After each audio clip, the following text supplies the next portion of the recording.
बिल्कुल सर। तो विस्तारा की जो लगातार दिक्कतें बनी हुई है उस वजह से अब देखिए तो कई सारी कल रिपोर्ट्स आती हुई दिखी, जिसमें कई रूट्स पर यानी जो प्रीमियम रूट्स हैं उस पर जो हवाई किराया है वो बढ़ता हुआ दिखा है और 8% से लेकर लगभग 39% तक की यहाँ पर बढ़त हमें देखने को मिल चुकी है। तो काफ़ी सारे ट्रैवल पोर्टल्स अब ये चीज़ कंफर्म करते हुए दिख रहे हैं। इनफैक्ट 1 से 7 अप्रैल और 1 से 7 मार्च के बीच में जो प्राइस डिफरेंस है वो आपको 39% तक का दिल्ली बेंगलुरु रूट्स पर भी आपको कुछ पोर्टल्स में नजर आएगा। इनफैक्ट विस्तारा की दिक्कतों से जुलाई अंत तक एक्सपेक्टेशंस ये है कि यहाँ पर जो करीबन 20 से 25% की बढ़त किराए में हुई है वो आगे चलकर भी जारी रह सकती है। और कच्चे तेल की जो बढ़ती कीमतें हैं उसकी वजह से भी प्रॉब्लम हो रही है और साथ ही जो गर्मी की छुट्टियां हैं, जो पीक ट्रैवल डिमांड है उसकी वजह से आप देखिए ओवरऑल जो किराया है वो अभी जो बढ़ा है वो हो सकता है कि आगे भी कांस्टेंट रहे। इनफैक्ट यहाँ पर इंटरग्लोब एविएशन के लिए खासकर ये सबसे बड़ा फायदे वाला सौदा हो सकता है। रीजन बीइंग,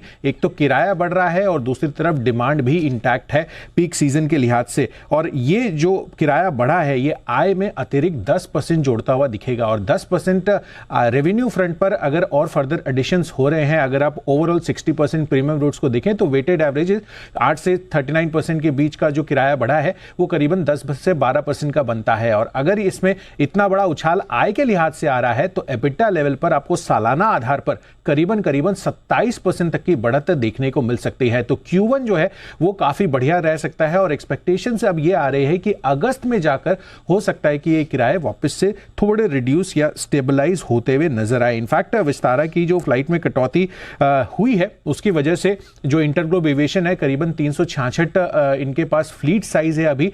और इन्होंने अपनी एनालिस्ट प्रेजेंटेशन में भी कहा था कि इस मौजूदा वित्त वर्ष में हर हफ्ते एक नया विमान भी जुड़ता हुआ दिखेगा। तो कैपेसिटी एडिशंस लगातार इंटरग्लोब एविएशन करता हुआ दिखेगा। 60% से ज्यादा का इनका मार्केट शेयर है और जिस तरह से यहां पर एक सरप्राइज कीमतों में उछाल आया है उससे कंपनी की ओवरऑल प्रॉफिटेबिलिटी में भी आपको बड़ा गैप अप देखने को मिल सकता है Q1 के लिहाज से।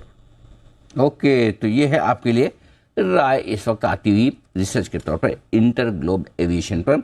बढ़िया एक्शन बनता हुआ दिख रहा है, बड़ा फायदा मिलेगा इस तिमाही में इंटरग्लोब एविएशन को, जो माहौल इस वक्त आपको नजर आ रहा है। आइए वक्त है सिद्धार्थ जी से मुलाकात करने का सिडके से। उससे पहले एक बिगुल वागले साहब के